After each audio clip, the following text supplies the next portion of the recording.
Bom dia, Pastor Beto Fernandes entrando na tua casa, falando com você, cara a cara, né? Café com fé e confissão, falando de uma vida elevada, fazendo uma grande obra, né? Com o poder da ressurreição.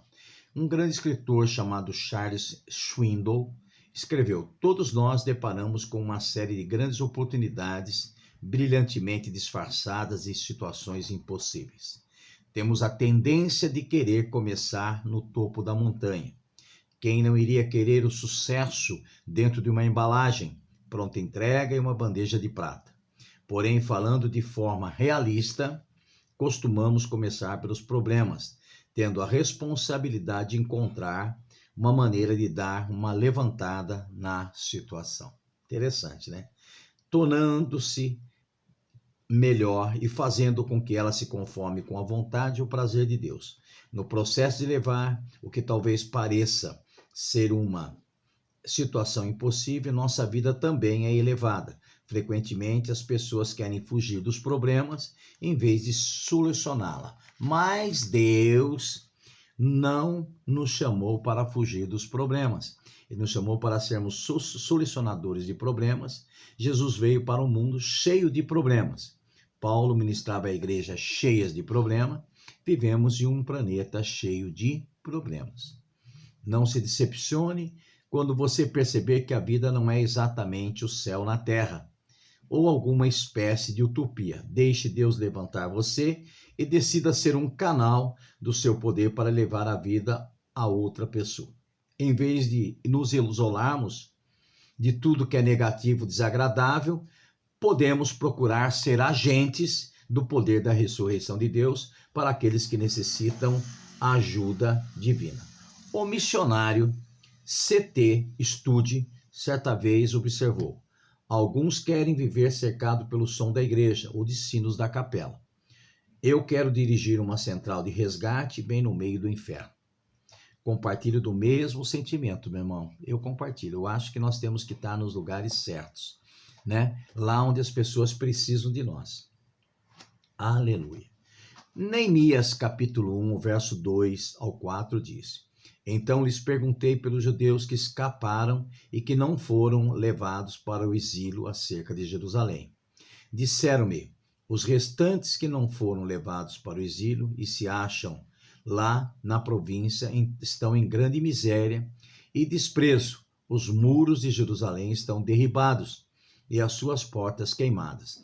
Tendo eu ouvido estas palavras, assentei-me e chorei e lamentei por alguns dias, e estive jejuando e orando perante Deus dos céus. Neemias não tinha de se preocupar com o bem-estar dos que estavam em Jerusalém. Ele tinha uma posição vantajosa no palácio do rei, na Pérsia. Se ele simplesmente quisesse viver para o próprio conforto, conveniência, poderia não ter se importado com os demais, simplesmente desfrutando a segurança da sua posição lá na Pérsia. Reconstruir as muralhas quebradas não era apenas uma ideia que parecia boa na cabeça de Neemias, era a ideia de Deus. O desejo ardente, anseio pela reconstrução daquelas muralhas se tornaram parte do próprio jeito de ser de Neemias. Uma das grandes lições que aprendemos com Neemias é: se você vai levantar outras pessoas de forma significativa, provavelmente terá uma enorme oposição. Neemias teve de vencer desafios e resistência interna e externa. Considere alguns dos problemas que apresentaremos diante. O projeto em si, os residentes estavam em grande miséria e desprezo. O muro estava derribado e as portas haviam sido queimadas. Neemias 1, verso 3. A cidade estava em ruína. Neemias 2, o verso 3. Os inimigos de Neemias zombaram dele e acusaram de rebelião. Neemias 2, o verso 19. Neemias e os israelitas foram ridicularizados e insultados. Neemias 4, verso 1 ao 3. A força de trabalho de Neemias foi ameaçada com ação conjunta. Neemias 4, versos 7 e 8. O povo ficou cansado e era difícil trabalhar entre os escombros. Neemias 4, 10. alguns dos israelitas mais ricos estavam tirando vantagem do que tinham menos recurso, estavam explorando, cobrando-lhe juros excessivos sobre empreendimento e empréstimos durante o tempo de crise. Neemias 5, verso 3 ao 5.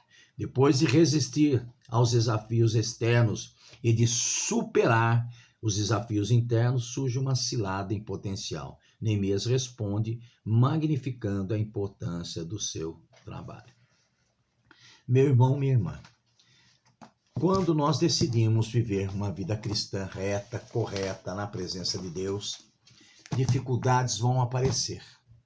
Mas aquele projeto dessa vida correta e essa vida honesta e essa vida da palavra não é um projeto nosso, é um projeto de Deus para nós.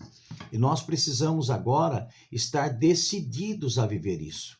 E quando nós decidimos a viver isso, nós vamos ter problema. E é em nome de Jesus que nós temos que enfrentar todas as circunstâncias.